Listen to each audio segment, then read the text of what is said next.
The PIMAX 4K VR is a new virtual reality gaming and entertainment headset that promises clearer and crisper video resolution.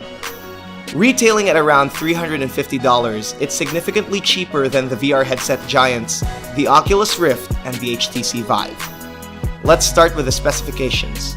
It comes with a resolution of 3840 by 2160 at 8.29 megapixels. This translates to a significantly high 806 pixel per inch. All these numbers mean that images should be sharper and crisper. It also boasts a latency of around 18 milliseconds, low enough to supposedly decrease motion sickness and nausea. Plus, it makes for a smoother gaming experience.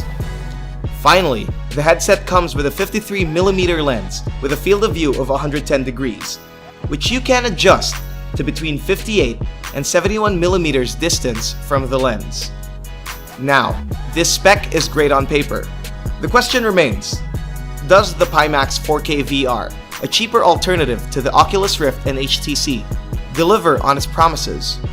Is it worth getting at the current price? Well, the whole package comes with the headset, some straps, and a pair of detachable headphones. The build quality feels a bit plasticky. This, however, isn't really that surprising for the price range. Don't get me wrong, it doesn't feel cheap. It just has that familiar $15 mouse feel to it. Setting up the headset is pretty straightforward. Attach the straps in place, slide the headphones in, and plug them into the audio jacks. Adjusting for comfort is easy with the Velcro straps, although it may take a couple of tries to get the right fit. And that's it! You just then connect the headset to the computer's USB and HDMI ports. This whole set weighs around 600 grams, which is slightly more than other VR headsets, but it really isn't that heavy.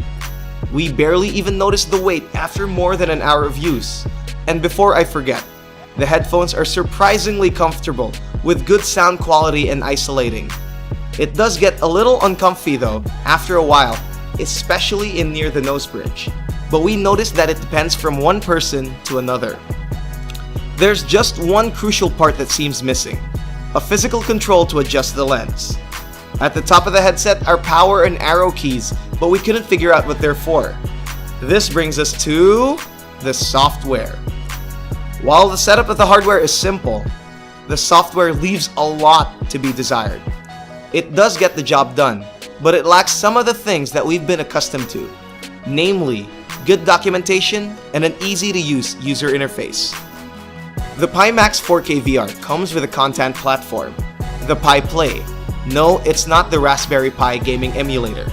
This one is a special platform similar to the Oculus Store. Other than some videos and games, there's really not much that Pi Play offers when it comes to content. If you want games, your best bet is still Steam. The good news is that the latest driver update now works kind of seamlessly with Steam VR. This is one big step in the right direction towards access to more gaming content. Going back to that missing physical control to adjust the lens, that adjustment is done via the Pi Play. Yes, it's a software correction, and yes, it's the biggest pain point of the whole experience.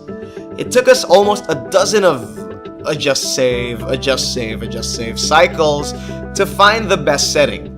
Hint, it's 60mm. And of course, the gaming experience. We tested the PIMAX on a PC running on Windows 10 with an i7-4790 processor with 32GB of RAM and the trusty GTX 980 Ti video card. Steam VR automatically detects the PIMAX as a VR headset. There's a little trick though to making sure that it works as seamless as possible. Run Pi Play first and set it in PIMAX mode before you open Steam VR. Like most VR headsets, it doesn't come packaged with a controller.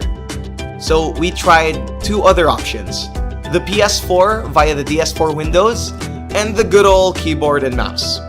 It's the keyboard and mouse that worked best for us.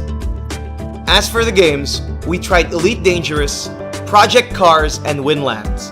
We also tried Alice VR, Quanero, and Thick Air, but couldn't get them to work properly. These video captures don't do justice to the actual VR gaming experience. Elite Dangerous plays good, The mouse keyboard controls took a couple of minutes to get used to though, but once we got the hang of it, it was one memorable space shooting experience.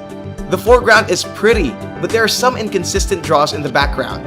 Whether it's the game, our settings, or the headset, it's hard to tell. The Project Cars formula actually works. While the actual gameplay is kind of vanilla, the VR aspect of being behind the steering wheel, competing against other cars is exhilarating. We're not big on racing games, but playing this game on the VR was fun. Winlands was surprising. It was the first game we tried playing on the PIMAX and was the default game during our test. It started out blurry and nauseating, but after an hour of tweaking, this platformer finally flourished. VR gaming is still in its infancy. The games, the controllers, and most importantly, the first generation headsets are littered with compromises. Compromises on the value, the build quality, the content, etc. The PIMAX 4K VR, being part of this generation, is not immune to these trade-offs. What it lacks in build quality, it makes up for in resolution and pixel density.